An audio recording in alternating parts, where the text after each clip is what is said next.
66.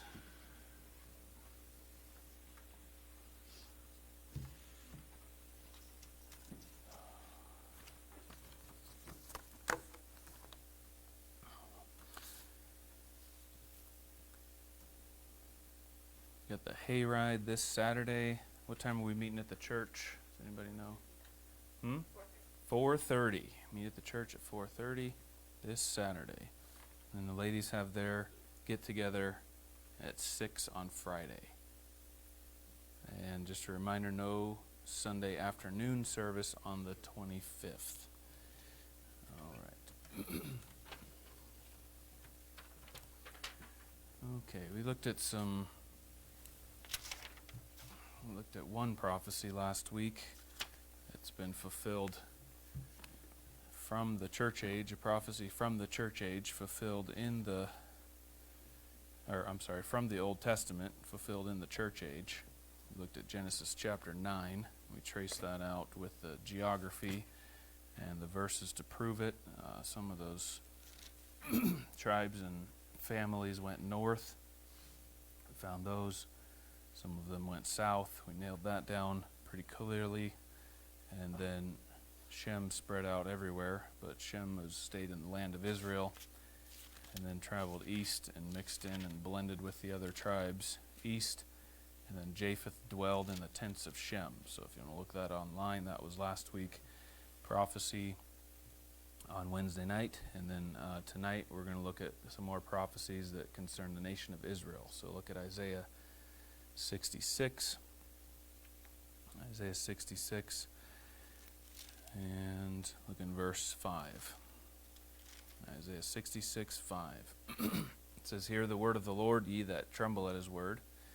Your brethren that hated you, that cast you out for my name's sake, said, Let the Lord be glorified. But he shall appear to your joy, and they shall be ashamed." So people were persecuting the nation of Israel and saying they were doing it for the Lord's glory. Verse 6, "A voice of noise from the city, a voice from the temple, a voice of the Lord that rendereth recompense to his enemies." So the Lord's going to come back with a shout. He's going to come back and destroy some people. And this is going to be at the end of the tribulation. Just happens to be Isaiah 66, verse 6. So you got 666 there. You have a second Advent reference. And then verse 7, "Before she travailed, she brought forth." Before who travailed? Excuse me, the nation of Israel. Before she travailed, she brought forth. Before her pain came, she was delivered of a man-child. Who hath heard such a thing? Does that ever happen? Anybody ever seen a woman deliver a baby and not go through the pain and suffering that goes with it? No, it's impossible, but it happened. All right, verse 8, "Who hath heard such a thing?" I haven't. "Who hath seen such things?" I've been there for 6 of them. I haven't seen such things. "Shall the earth be made to bring forth in one day?" Now the question is, bring forth what? And it doesn't tell you yet. You have to keep reading. "Shall the earth be made to bring forth," implying something, "in one day? Or shall a what? A nation." So let's back up and read that as it's implied. "Shall the earth be made to bring forth a nation in one day?" Is that very likely? No, it's impossible. It's as impossible as a woman delivering a child without pain. That's a prophecy from Genesis 3. "Or shall a nation be born at once?" How likely is that? Not very likely. 4, but it did happen. "As soon as Zion travailed, she brought forth her children." As soon as Zion prevailed. Zion is a reference to the city of David. You find that in 2 Samuel 5 in verse 7. And does anybody know what day the nation of Israel was brought forth? Everybody's got it in their notes. Midnight of the 14th or May 15th, 1948. The day before the expiration of the British Mandate, David Ben-Gurion, the head of the Jewish Agency, declared the establishment of a Jewish state in Eretz Israel to be known as the State of Israel. Now, this is the only nation in the world that was ever not a nation and then became a nation. There's no other nation that was ever existed in this existence of the world that was not a nation, disappeared, completely got scattered across the globe, and then got brought back together and then became a nation. And then, when is Israel going to travail? Any guesses on that? Going to travail after the nation is brought forth, which is completely backwards from a regular birth, but the travail is very clear in Matthew 24. That's during the time of the tribulation. Look up, look at Isaiah 43. Isaiah 43, just run 3 references here on Israel being scattered and then brought back together. Isaiah 43 and verse 5.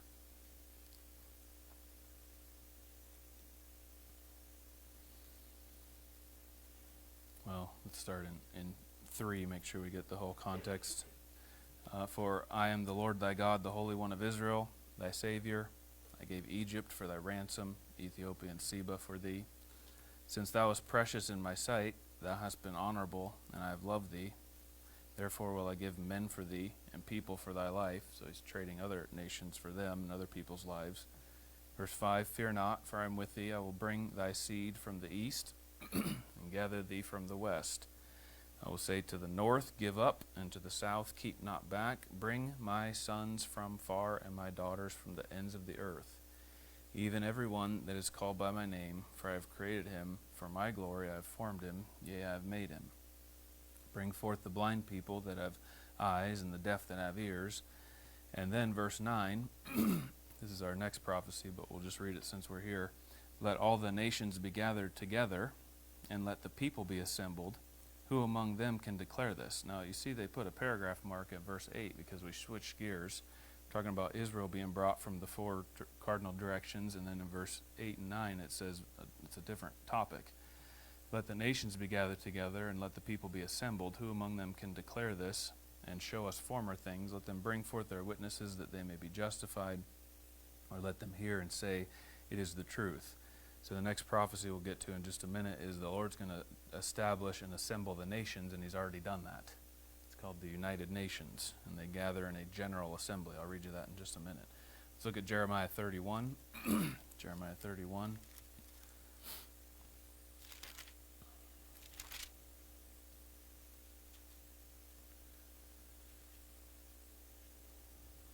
Verse 7.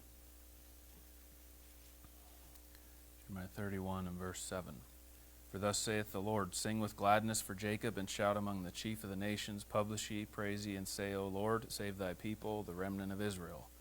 Behold, I will bring them from the north country, and gather them from the coasts of the earth.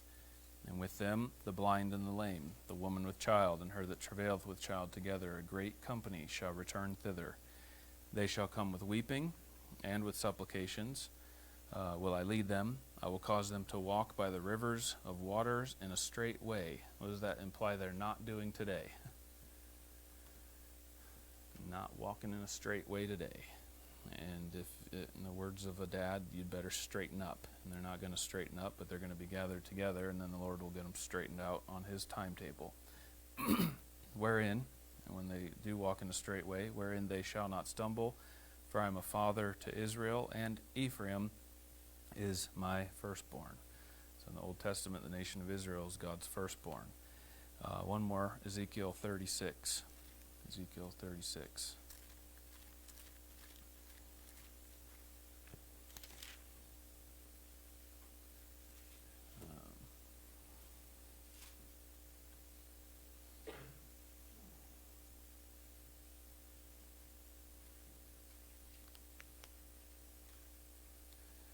Look at verse 6, 16.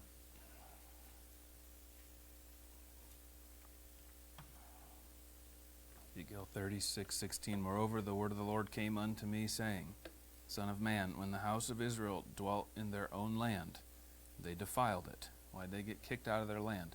Because they started worshiping other idols, among 1,000 other things. They defiled it by their own way and by their doings. You know, the nation of Israel today is still doing things their own way by their own doings. I mean, it hadn't changed since Jesus was on the earth and was rebuking them for holding people to a law that he never gave them, and they're still doing the same thing today. By their own way and their own doings, their way was before me as the uncleanness of a removed woman. You're supposed to go outside the camp when you're in that condition and they are in the land. Verse 18, wherefore I poured my fury upon them for the blood that they had shed upon the land, and for their idols wherewith they had polluted it. And I scattered them, maybe we should have read this one first, I scattered them among the heathen, and they were dispersed through the countries, according to their way and according to their doings I judged them. Pushed them all over the place. Pushed them over into Russia, and Russia didn't want them. Pushed them up into Amsterdam, into the Netherlands, and they eventually didn't want them either. Hitler came in and killed a bunch of them. Pushed them into America, and America accepted them. Netherlands accepted them for a little while, and they got rid of them after a while. And the Lord dispersed them all over the place, and I wish I knew history better. I could give you some more on that, but they've been scattered to every nation of the four winds of heaven. He scattered them, he dispersed them, and when they entered into the heathen, 20, when they entered into the heathen, whither they went, they profaned, they made common the holy name, God's holy name. Remember the Lord told them, take not the name of thy Lord thy God in vain? That means way more than saying GD on the work site or in the office. That probably might not even have nothing to do with that. They profaned my holy name. They took God's name in vain. They carried his name in vanity, and they made it common. And they said they are worshiping Jehovah, and if you ever looked at a Jewish person today, you'd have no idea how to worship God. They're a mess today. So they profaned my holy name when they said to them, these are the people of the Lord, and are gone forth out of his land. Are they the people of the Lord? Yes, they are. And what a rotten, raunchy testimony. Look down in verse 24. 24, we might cover this on Sunday night when I talk about baptisms. This is the only verse in the Bible for sprinkling, and this is the proof text for sprinkling in the Orthodox Church.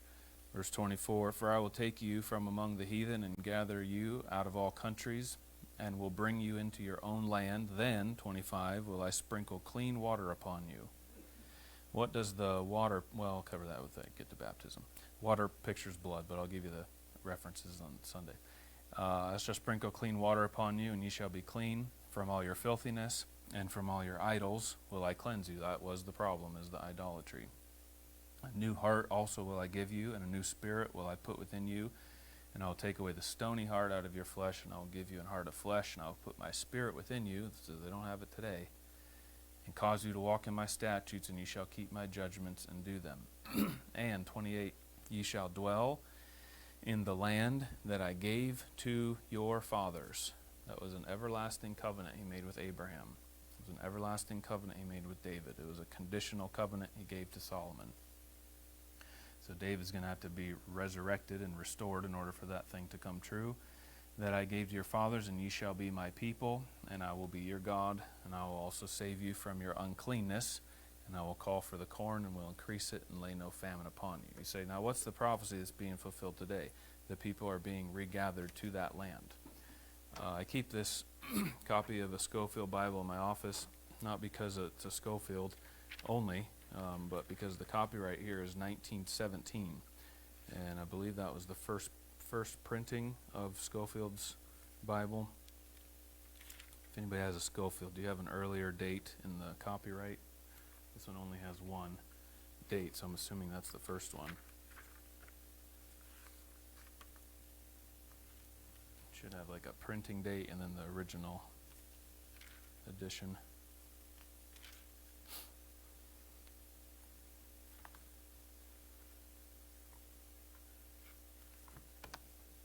What's that? Oh, you don't have anything in there. Okay. Anybody can print a Schofield today without the copyright, because the copyright ran out when I was in a junior in high school.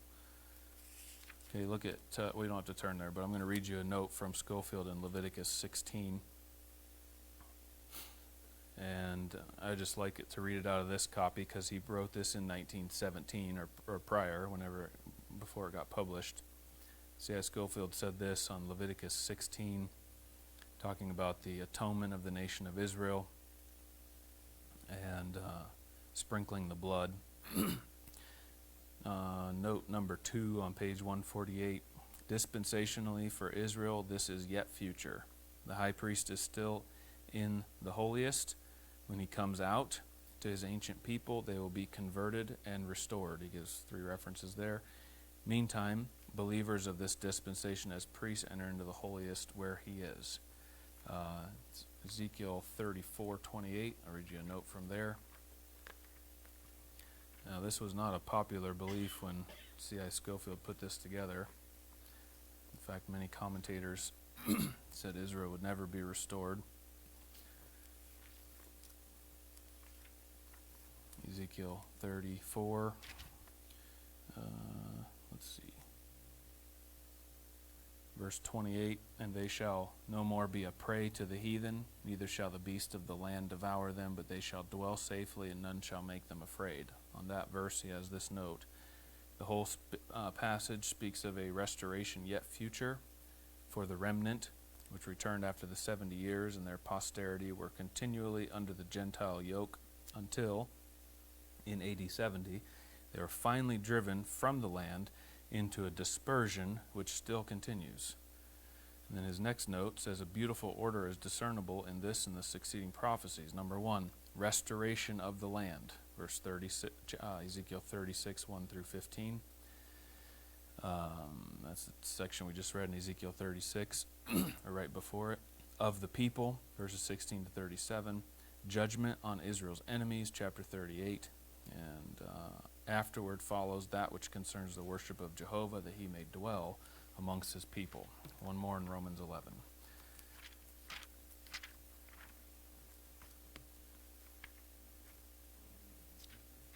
Romans 11, yeah.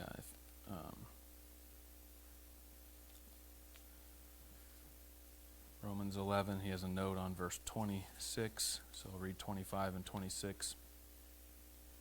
For I would not, brethren, that ye should be ignorant of this mystery.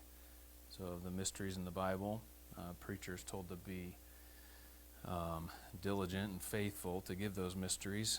And here's one of them that preachers have missed or avoided sometimes.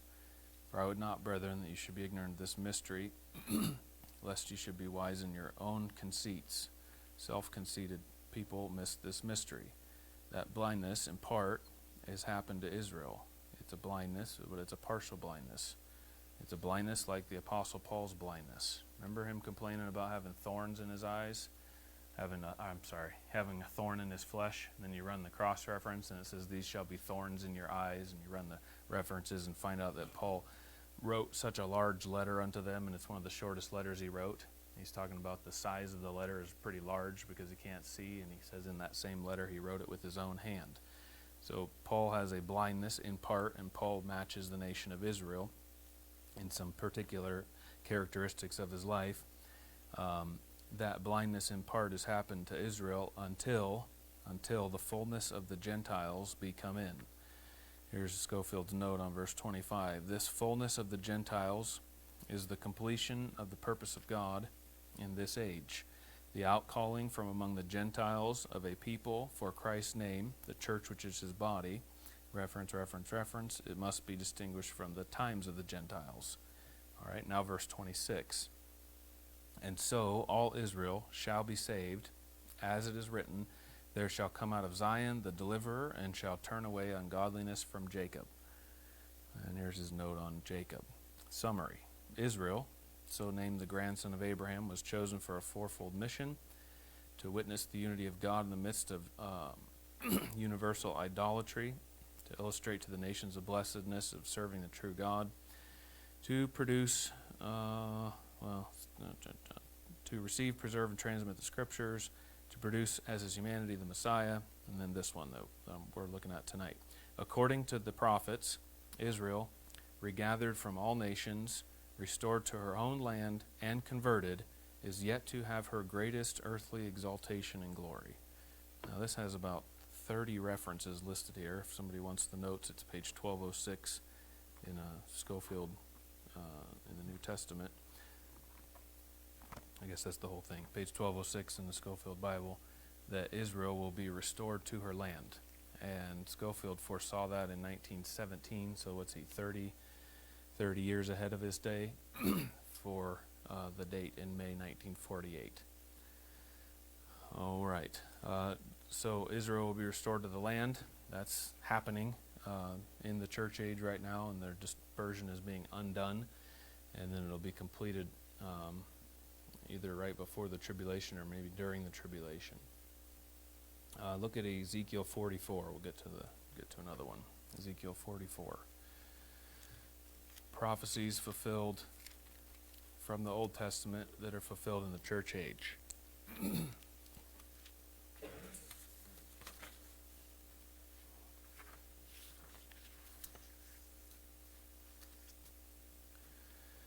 Ezekiel 44 and verse 1.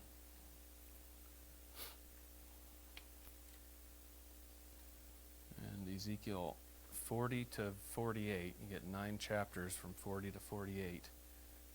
And in those chapters you have a description of the temple that will be rebuilt and then used during the millennium.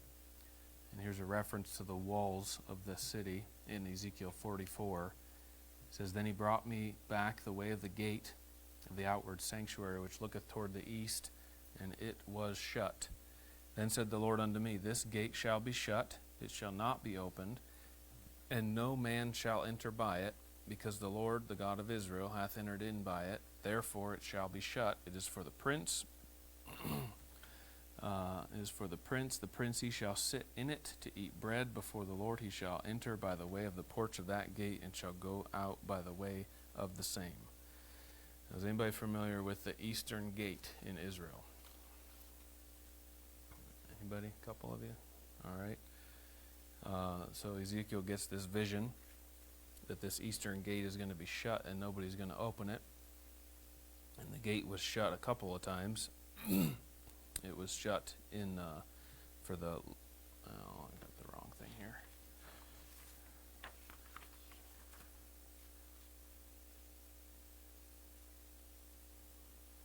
Here's the summary of it, and then I'll show you the last time it was shut. It was closed by the Muslims in 810. It was reopened in 1102 by the Crusaders. You say, well, if it was promised to be shut, then how come they opened it in 1102? Well, read what the prophecy says. It says, "This gate shall be shut." Does it say when it shall be shut? Nope. It says it's going to be shut until the Lord opens it. So this is not a reference to 810. It was opened in 1102 by the Crusaders. It also said nobody's going to walk through it until the prince walks through it, but lots of people, millions of people walked through it before 810. So the prophecy wasn't fulfilled then. That's the problem with reading the news prophecy today, is somebody's looking for a fulfillment of prophecy in something that hasn't happened yet. And then you get people asking you when they find out you're a preacher, "Hey, what do you think about the latest prophecy? What do you think about the latest thing going on in the Ukraine or in Russia or somewhere else?" I think that you'll know when it's a fulfillment. You won't have to ask anybody. I think when the Bible's fulfilled, it'll be very clear, and you won't be wondering, is this the Antichrist? You'll know. And as a whole, the church will know. The believers will know. All right, it was closed in 810, opened in 1102. It was walled up by Saladin after he regained Jerusalem in 1187. And then Sultan Suleiman the Magnificent rebuilt it together with the city walls and walled it up in 1541, and it's been that way ever since. So since 1541, that gate's been sealed shut. They put a graveyard on the inside of it, because in the Muslim tradition they believe that nobody can come through a graveyard, so they think that's going to keep Jesus from coming through there and fulfilling the prophecy. I don't think Jesus has a problem trampling over a Muslim graveyard if he just took his horse through the valley of Megiddo and trampled millions of people to death up to the bridles with blood. But, to each their own. All right. There was 4 attempts to get this thing back open. And, you know what happens according to the prophecy. If this gets opened, then what happens? What's that? will it be broken, but when it's opened, I mean, it's going to be opened. It shall not be opened, no man shall enter by it, because the Lord, the God of Israel, hath entered in by it. Therefore it shall be shut. But then verse 3 says it is for the prince. The prince, he shall sit in it to eat bread before the Lord. And, middle of verse 3, he shall enter by the way of the porch of that gate, and shall go out by the way of the same. So Jesus is going to walk through that gate. He will come through it. First attempt to open it was December 9th, 1917, during the Battle of Jerusalem. The Muslim leaders controlled Jerusalem, and they wanted all but one of the gates in Jerusalem sealed. The one gate chosen to remain open happened to be the eastern gate. On the exact day the workmen were preparing to demolish the sealed gate, General Allenby's airplane flew over the city, telling the Arabs to flee, and without a shot being fired, the opposing soldiers fled the city. That was General Allenby. And if you want to look that up later, that would be a fulfillment of Isaiah 31:5. Isaiah 31:5, the Lord delivered Israel as birds flying. Isaiah 31:5, and I don't know if that's the exact fulfillment, but that certainly matches. It's probably going to be something in the future again. A second attempt was in 1967. King Hussein of Jordan, who had control over the ancient city of Jerusalem, including the Temple Mount, decided to build a hotel for Arab pilgrims on a section of the western wall to close off an area of Jewish worship forever. The hotel was planned to be built over the Maghreb Gate, which the Muslims used to enter the Temple Mount. This meant another gate would have to be opened so the Muslims could get to the Al-Aqsa Mosque. King Hussein chose to open the sealed eastern gate, but on June 5th, 1967, workmen prepared their jackhammers to shatter huge stones sealing the eastern gate. The Israeli aircraft flew overhead, and this began the Six-Day War. So every time somebody tries to open that gate, somebody's about to go to war. There was another failed attempt around the same time when the Six-Day War first broke out. Some members of the Jewish military suggested catching the Jordanian defenders of the city off guard and blow open the eastern gate, but the leader of the group was an Orthodox Jew, and he vehemently protested the idea, stating that the eastern gate can be opened only when the Messiah comes. After a heated debate, they launched an attack on the Lion's Gate instead. And then the last time was in October of 1997. Israel plans to alter the wall. As the news article in the Denver Post, Israel's housing military wants to reopen a sealed gate in the wall ringing Jerusalem's old city. The plan to break through the 15-foot thick stone wall, part of a project to build the Jewish quarter and increase its population, also is likely to anger Palestinians who oppose any changes to Jerusalem's eastern sector. Whatever came of the plan is unknown, but the eastern gate to this day remains sealed. Well, it will remain sealed. If that prophecy applies today, which I believe it does, it will remain sealed until the prince opens it up, and when he walks through, he won't have any trouble with 15-foot solid thick stone blocks. All right, let's look at the United Nations. Turn to Zechariah 3. Zechariah 3. United Nations is one of the most wicked assemblies ever gathered on this earth. And if you don't believe me, just read any random 10 things they decide on and put out, and you'll find it's against the Scripture every time, while they're fulfilling the Scripture that the Lord's drawn them together to destroy them. Look at Zephaniah 3. Zephaniah 3. Excuse me. Zephaniah 3.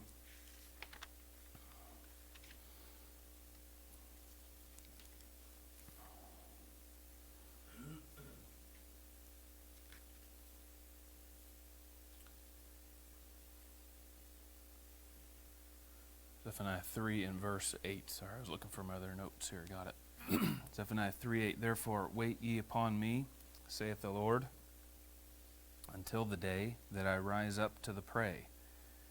For my determination is to gather the nations, that I may assemble the kingdoms. Why is the Lord doing this? He tells you don't have to guess.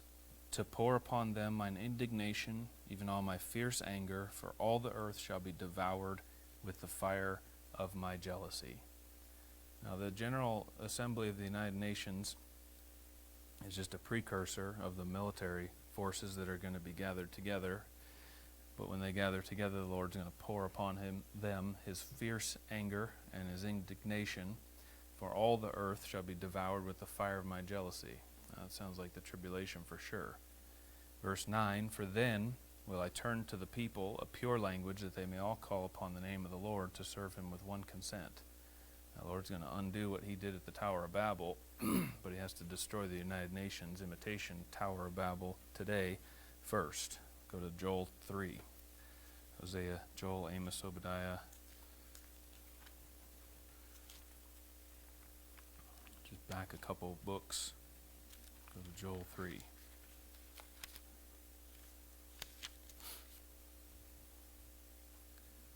He said he would assemble them together, and if you look up the United Nations on just a general description of it on their website or Wikipedia, they call them, when they gather, they call themselves a General Assembly. This is the only body, when the General Assembly is gathered, this is the only body in which all UN members are represented. Why did they choose to call themselves an assembly? Because the Lord said he would assemble them together and destroy them. Only body in which all the UN members are represented, the General Assembly exercises deliberative, supervisory, financial, and elective functions relating to any matter within the scope of the UN Charter. It means they can do anything that the whole thing was made to do. Its primary role, however, is to discuss issues and make recommendations. It has no power to enforce its resolutions or compel state action. All right, so once they make a resolution or a decision, then the countries are expected to follow that. The General Assembly has drawn public attention to major issues, thereby forcing member governments to develop positions on them, and it has helped to organize ad hoc bodies and conferences to deal with important global problems. Yep. Joel 3. Joel 3, verse 9. Anybody know what's on the United Nations building?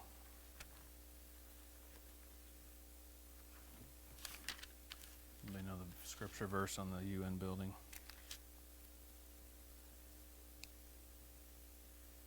It's called the Isaiah Wall. The Isaiah Wall, partially quoting Isaiah 2:4. He shall judge among the nations and shall rebuke many people. They didn't put that on the wall. This part is on the wall. And they shall beat their swords into plowshares and their spears into pruning hooks. Nation shall not lift up sword against nation, neither shall they learn war anymore. You know, it's funny they quoted Isaiah 2:4, but they left out the first part of the verse. He shall judge among the nations and shall rebuke many people. You don't get peace without the Prince of Peace coming back first. Or in the words of somebody else, you can't give what you don't have. How are they going to give peace to the world? They don't have it themselves. All right, that's the Isaiah wall. Now, if they cared about the Bible, they'd put the Joel wall up on the other side. Joel 3, verse 9. Proclaim ye this among the Gentiles. Prepare war. You know what's going to happen till the Lord comes back? Just get prepared for war. You say, Isaac, what do you think about war? I think it's a bunch of selfish, greedy people trying to take what wasn't theirs to begin with and trying to control other people that they have no business getting involved in.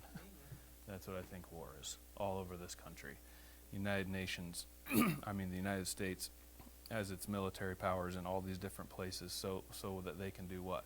So they can tell you how to vote in the UN so they can get their resolutions passed the way that they want to. And if you want the proof for it, you read a book called Confessions of an Economic Hitman, and that'd be a good start on what the United States does with its CIA jackals all over this world. They're everywhere, and it's wicked, and it's not going to stop. And the Bible tells us it's not going to stop. Verse 9, proclaim ye this among the Gentiles. Prepare war, wake up the mighty men, let all the men of war draw near, let them come up. They're going to do it, so here's how you're going to do it. Verse 10, beat your plowshares into swords. Well, that's not what the Isaiah wall says. You know what they're doing right now? They're melting their lead into bullets. They're casting their brass into casings. You know what they're doing all over this world? They're taking materials from this earth and using them to war implements so they can destroy other people. Beat your plowshares into swords and your pruning hooks, there's another farm tool, into spears. Let the weak say, I am strong. There's the United Nations. Verse 9, there's that word again. Assemble yourselves. And come, all ye heathen, and gather yourselves together round about. And then the strange phrase, thither cause thy mighty ones to come down, O Lord. The writer of Joel himself here, switches mid-sentence and speaks to the Lord. Thither cause thy mighty ones to come down, O Lord. Oh, they will. They will, and they'll fight against the United Nations. Verse 12, let the heathen be wakened and come up into the valley of Jehoshaphat, for there will I sit to judge all the heathen round about. Put ye in the sickle. Now this is pure sarcasm. He just said you took your farm instruments, now you don't have any. Put ye in the sickle, for the harvest is ripe. Come, get ye down, for the press is full, the fats overflow, for their wickedness is great. That's the Lord's mighty ones coming down and reaping a harvest of people and killing everybody. Now, that's a powerful book he got there. Now, I know Sunday mornings were more on the John 3:16 and you must be born again kind of side of things. But you know this book has more in it than be good to everybody and love your neighbor, and Jesus went about doing good. 14. We read this in Judges 5 last week or 2 weeks ago. Multitudes in the valley of what? Decisions. For the searchings of Reuben, there were great divisions of hearts. There's something going on in this valley here. Bunch of people there. Multitudes. The Bible not given to understatement. There's probably hundreds of millions of people involved in this thing. For the day of the Lord is near in the valley of decision. The sun and moon shall be darkened. The stars shall withdraw their shining. We're in tribulation again here. The end of it, actually. Verse 16, the Lord also shall roar out of Zion and utter his voice from Jerusalem, and the heavens and the earth shall shake, but the Lord will be, look at this, the hope of his people and the strength of the children of Israel. Ye shall know that I am the Lord your God, dwelling in Zion, my holy mountain. Then shall Jerusalem be holy. It's not holy right now. It's Sodom and Egypt right now. Then shall Jerusalem be holy, and there shall no strangers pass through her anymore. You keep going on and on, but the last verse, I will cleanse the blood that I have not cleansed, the Lord dwelleth in Zion. So go to Isaiah 8. Isaiah 8, here's the future of the UN. And for time, just write down one more reference, Isaiah 43:9. Well, let's go to Isaiah 8.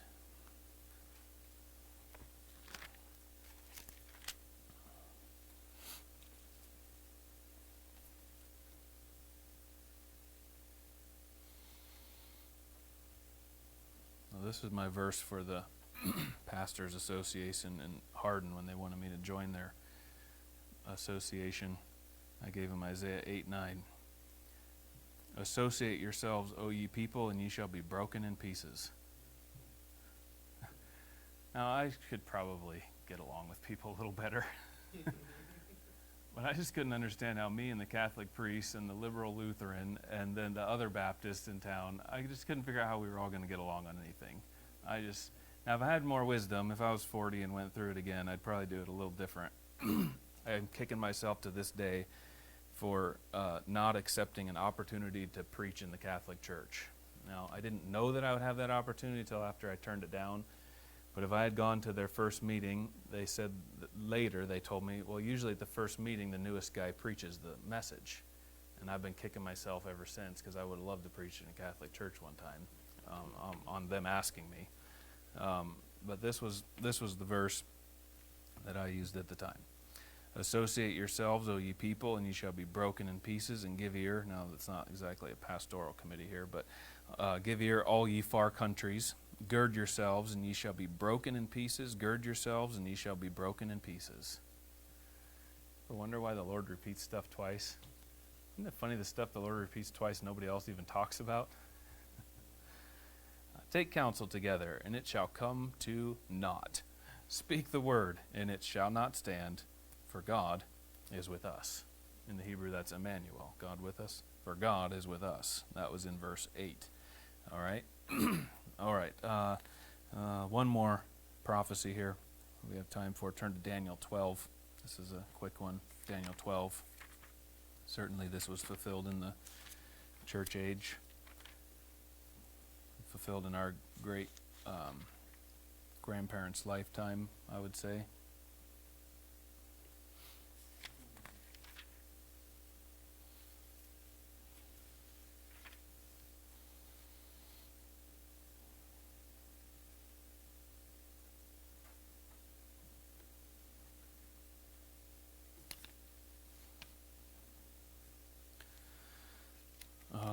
the wrong place here.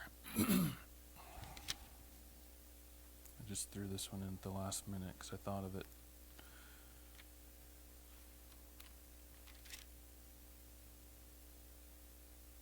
I want the verse that says, many shall run to and fro, knowledge shall. Thank you, it's right in front of me. 12:4.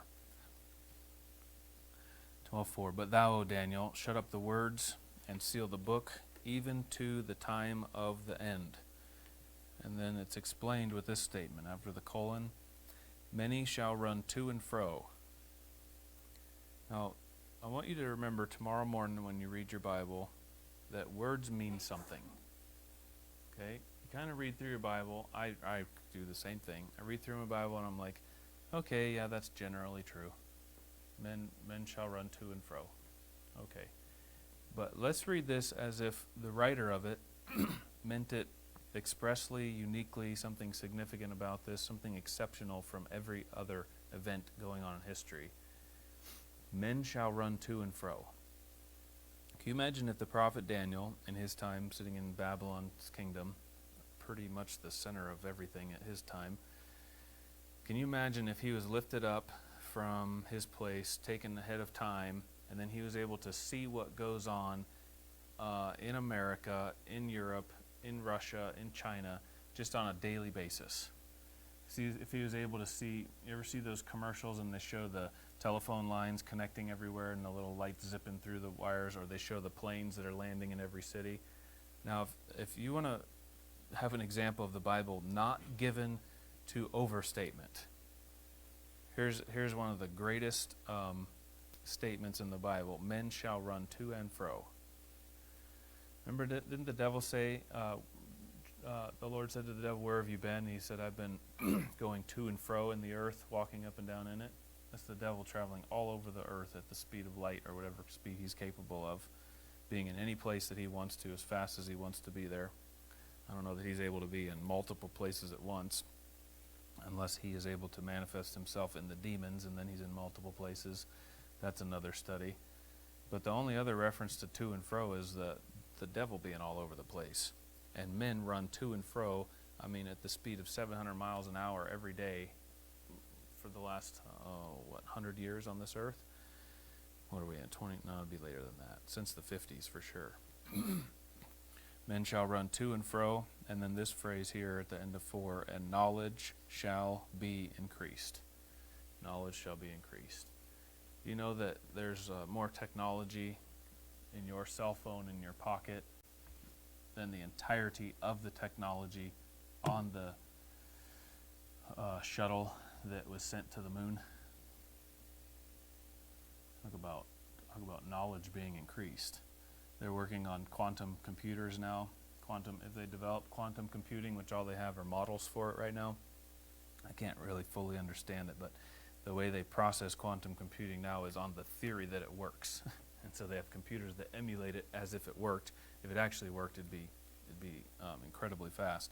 It's full of static, and it's full of background noise, and they have to refine it and tune it. It doesn't give exact results, but it gives it gives results a lot differently than its classical ones and zeros.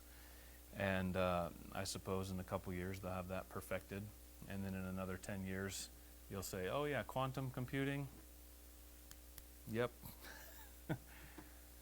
Now what's happening in our time that hasn't happened until the 1850s?